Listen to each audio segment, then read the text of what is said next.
పశ్చిమాసియాలో కొనసాగుతున్నటువంటి యుద్ధం నేపథ్యంలో భారతదేశంలో ఎరువులకు ఇబ్బంది కలుగుతుందేమో అన్నటువంటి ఆందోళన రైతుల్లో చూస్తూ ఉన్నాం. ఇక రైతులకు ఎలాంటి ఇబ్బంది లేదంటూ కొద్దిసేపటి క్రితమే జేపీ నడ్డా ప్రకటించినటువంటి పరిస్థితి. కేంద్ర మంత్రి స్వయంగా ఆ విషయంలో మాట్లాడారు. కేంద్ర మంత్రి ఏం మాట్లాడారో ఒకసారి మీకు వినిపించేటువంటి ప్రయత్నం చేస్తున్నాను.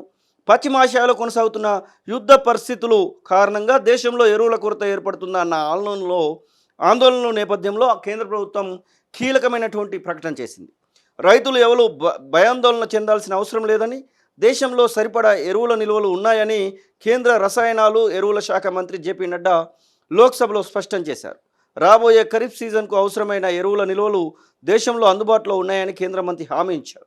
గురువారం అన్ని రాష్ట్రాల వ్యవసాయ మంత్రులతో మాట్లాడి నిల్వల లభ్యతపై సమన్వయం చేసుకున్నట్టు తెలిపారు. ప్రత్యామ్నాయ మార్గాల అన్వేషణలో కూడా ఉన్నట్టుగా చెప్తా ఉన్నారు. ముడి సరుకుల దిగుమతిపై ఆధారపడటాన్ని తగ్గించేందుకు ప్రభుత్వం ప్రయత్నిస్తుందని, అదే సమయంలో ఇతర దేశాలతో దీర్ఘకాలిక దిగుమతి ఒప్పందాలు చేసుకుంటున్నామని మంత్రి వెల్లడించారు. ఇటీవల హోంమంత్రి అమిత్ షా, విదేశాంగ మంత్రి ఎస్ జైశంకర్, ఇతర మంత్రులతో కూడిన మంత్రుల బృందం సమావేశపై ఎరువుల సరఫరాపై సమీక్షించింది.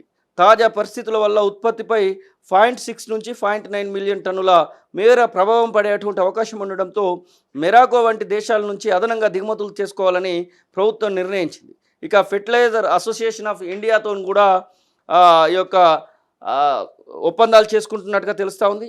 హర్ముజ్ జలసంధి గుండా నౌకల రాకపోకలకు అంతరాయం ఏర్పడడం, సహజ వాయువు ఎల్పిజి ధరలు పెరగడం వలన ఉత్పత్తి ఖర్చులు పెరుగుతున్నాయని fertilizer association of India FAI director general Suresh Kumar Chaudhary తెలిపారు.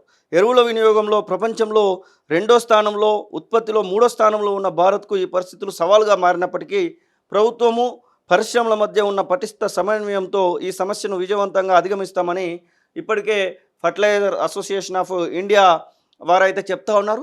మొత్తం మీద భారతదేశానికి సంబంధించినటువంటి రైతుల విషయంలో ఎలాంటి ఆందోళన అవసరం లేదంటూ ఎరువులు రసాయనాల శాఖ మంత్రి జేపీ నడ్డా చెప్తున్నటువంటి సందర్భాన్ని అయితే చూస్తూ ఉన్నాం.